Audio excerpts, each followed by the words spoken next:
السلام علیکم ورحمۃ اللہ وبرکاتہ۔ پیارے بچوں، آپ کا کیا حال ہے؟ الحمدللہ۔ اللہ پاک آپ کو بہترین انسان بنائے، آمین ثم آمین۔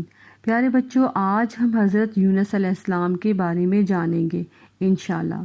حضرت یونس علیہ السلام اللہ تعالیٰ کے بہت نیک انسان تھے اور وہ ہر وقت لوگوں کی بہتری کے لیے فکر مند رہتے تھے۔ پیارے بچوں، اس لیے اللہ تعالیٰ نے ان کو اپنا رسول چن لیا اور ان کو لوگوں کی ہدایت کے لیے کام کرنے کا حکم دے دیا۔ حضرت یونس علیہ السلام اللہ کا پیغام لوگوں تک پہنچاتے رہے۔ جب بھی آپ علیہ السلام لوگوں کو سمجھاتے، وہ لوگ ان کی بات نہ سنتے۔ آپ علیہ السلام نے ان کو بار بار سمجھایا کہ برے کام چھوڑ کر نیک کام کریں اور اللہ تعالیٰ کے عذاب سے ڈر جائیں، لیکن بچوں، ان لوگوں نے بالکل اپنے طریقے نہ بدلے۔ انہوں نے حضرت یونس علیہ السلام کی کوئی بات نہ مانی۔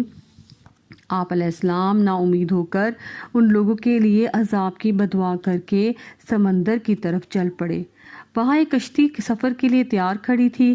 آپ علیہ السلام کشتی میں سوار ہو گئے۔ کشتی جب روانہ ہوئی تو شدید طوفان آ گیا اور کشتی ڈوبنے لگی۔ کشتی والے نے کہا کہ اب ایک مسافر کو نکلنا پڑے گا، نہیں تو ہم سب لوگ ڈوب جائیں گے۔ بالآخر بچوں یہ فیصلہ ہوا کہ پرچیاں ڈالی جائیں۔ تو جب پرچیاں ڈالی گئی بچوں، تو تینوں دفعہ قرآن اندازی ہوئی اور بار بار حضرت یونس علیہ السلام کا نام نکلا۔ آپ علیہ السلام نے سوچا کہ میں اللہ تعالیٰ کے حکم کے بغیر ہی بستی چھوڑ کر نکل آیا ہوں۔ ان کو بہت افسوس ہوا اور انہوں نے پھر سمندر میں چھلانگ لگا دی۔ اسی وقت ایک بڑی مچھلی نے انہیں نگل لیا اور وہ اس مچھلی کے پیٹ میں پہنچ گئے۔ آپ علیہ السلام مچھلی کے پیٹ میں زندہ رہے اور اللہ تعالیٰ سے معافی مانگتے رہے۔ لا الہ الا انت سبحانک انی کنت من الظالمین۔ آپ علیہ السلام نے اللہ تعالیٰ سے فریاد کی، اللہ پاک، بے شک آپ کے سوا کوئی معبود نہیں، کوئی حامی، کوئی مددگار نہیں۔ اللہ پاک، آپ تو ہر عیب سے پاک ہیں، بے شک میں ہی ظلم کر بیٹھا ہوں۔ آپ علیہ السلام کی دعا قبول ہوئی اور اللہ نے مچھلی کو حکم دیا کہ آپ علیہ السلام کو ساحل کے قریب باہر اگل دے۔